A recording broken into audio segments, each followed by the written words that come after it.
செந்தில் இப்போ என்ன பண்ணுறாரு அப்படிங்கிறது நமக்கு இன்னும் புரியல. செந்தில் தெளிவாக வந்து ஏதோ குடிச்சிருக்காரா? இல்லை ஏதாவது சர்ப்ரைஸ் பண்ணணும்னு நினைக்கிறாரா மீனாவுக்கு? அப்படின்னு ஒரு கேள்வி இருக்குது.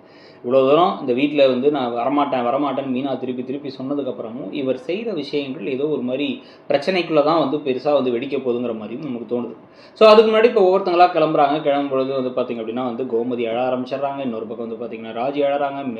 அப்புறம் இன்னொரு பக்கம் மீனாவும் அழுது அரசியும் அழுது வந்து உனக்கெல்லாம் இதெல்லாம் புரியாதுடா பாவி அப்படிங்கிற மாதிரி வந்து செந்தில வந்து ஃபுல்லாக வில்லன் ஆக்கிட்டு கிளம்பிடுறாங்க. குழலி அப்பா உனக்கு 10 லட்ச ரூபா பணம் கொடுத்தாரு, எனக்கு ஏதாச்சும் சைடில் கொடுக்குறது அப்படின்னு சொன்னதுக்கப்புறம் வந்து உனக்கு 60 பவுன் போட்டாங்கல்ல, எனக்கும் போட சொல்லு, அப்போ பார்த்துக்கலான்னு அனுப்பிவிட்டாரு. இதுக்கடையில் வந்து பார்த்திங்க அப்படின்னா வந்து இப்போ அரசிக்கு மட்டும் பணம் கொடுக்குறாரு இவர். ஏன்னு கேட்டால் இவர் மாமனார் இவர் காசு கொடுத்தாங்களாம். கடவுளேன்னு இருந்துச்சு, கொடுத்தாச்சு.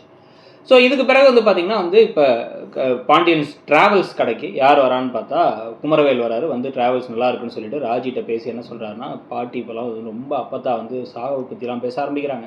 அவங்க பிறந்த நாளுக்கு நீயும் அத்தையும் வரணும், முடிஞ்சால் குடும்பமாக எல்லாரும் வந்து சந்தோஷப்படுவாங்க அவங்க அப்படிங்கிறத சொல்கிறாங்க.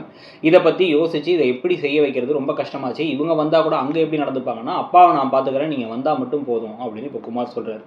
அங்கே போய் ஒரு பெரிய ட்விஸ்ட் நடக்க போதா அப்படிங்கிறத பொறுத்து இருந்தால் பார்க்கணும். இது ஒரு பக்கம் போயிட்டுருக்கு. இன்னொரு பக்கம் லேட் ஆகிட்டே போகுது. மீனாவுக்கு வந்து சாப்பிட்றதுக்கு சமைக்கிறதுக்கு பொருள்லாம் இல்லை. மளிகை ஜாமான்லேருந்து ஏதோ வந்து ஸ்நாக்ஸ் இருக்குன்னு ஸ்நாக்ஸ் பிஸ்கட்டெல்லாம் எடுத்து சாப்பிட்டுட்டு இருக்காங்க. செந்திலுக்கு கால் பண்ணிட்டே இருந்தால் அவர் வரவே இல்லை. என்ன வீட்டுக்கு என்னாச்சுன்னு கேட்டால் அவர் வந்து வரேன் வைங்கிறாரு. அவர் பேசுகிற வாய்ஸ்க்கு அவர் குடிச்சிருக்காரா இல்லை அவர் ஏதாவது சர்ப்ரைஸ் பண்ண போகிறாராங்கிறத பொறுத்து இருந்து பார்க்கணும்.